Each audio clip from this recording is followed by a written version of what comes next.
Hello everyone! Today we are trying to win this with white. We have a rook and a bishop, but the problem is that the black pawn here is 2 steps away from promotion.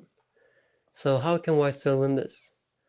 As usual, there is only one line that works and I want you to find it. So pause the video, see if you can find white's only winning move here and then come back with the solution. Best of luck!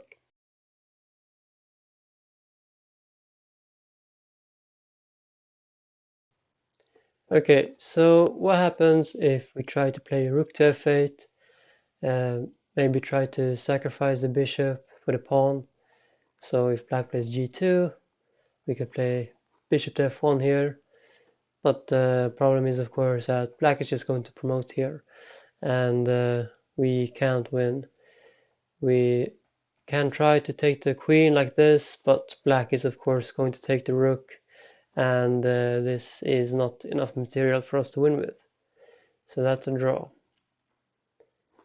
And if we try to play rook to a1 instead, so if black plays g2, we have rook to a2, pinning the pawn, but black will of course just move the king away from the pin.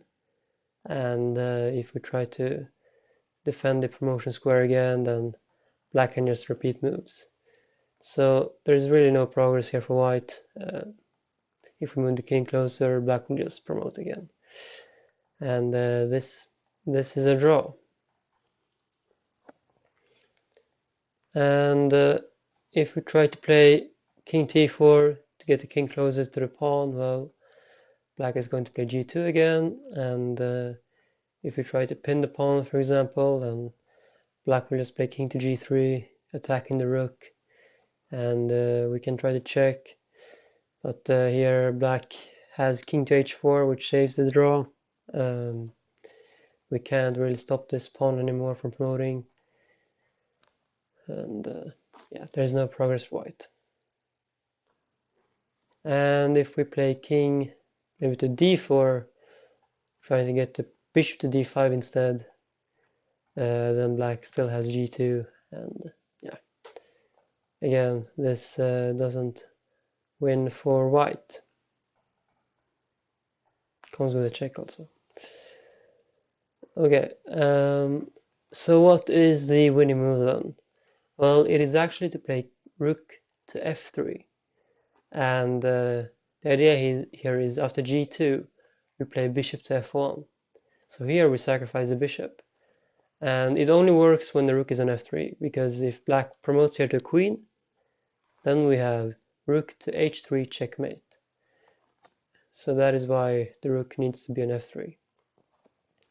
And if black promotes to knight instead, then we have a very nice tactic. We have rook to e3.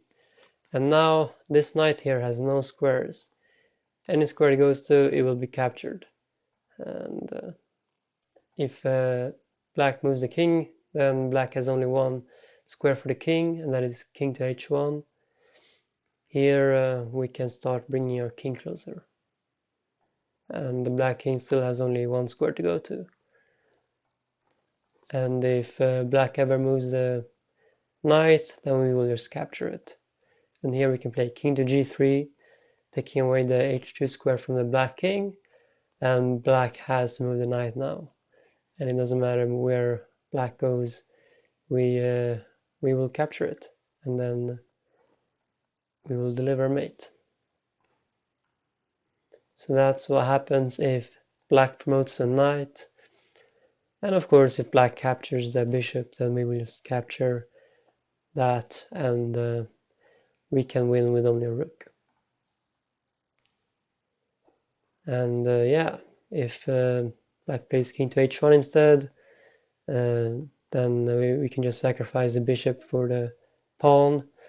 And again, this is enough material for us to win with. So if you found rook to f3 and then bishop to f1, let me know in the comments, and I will see you in the next puzzle. Have a nice day. Bye.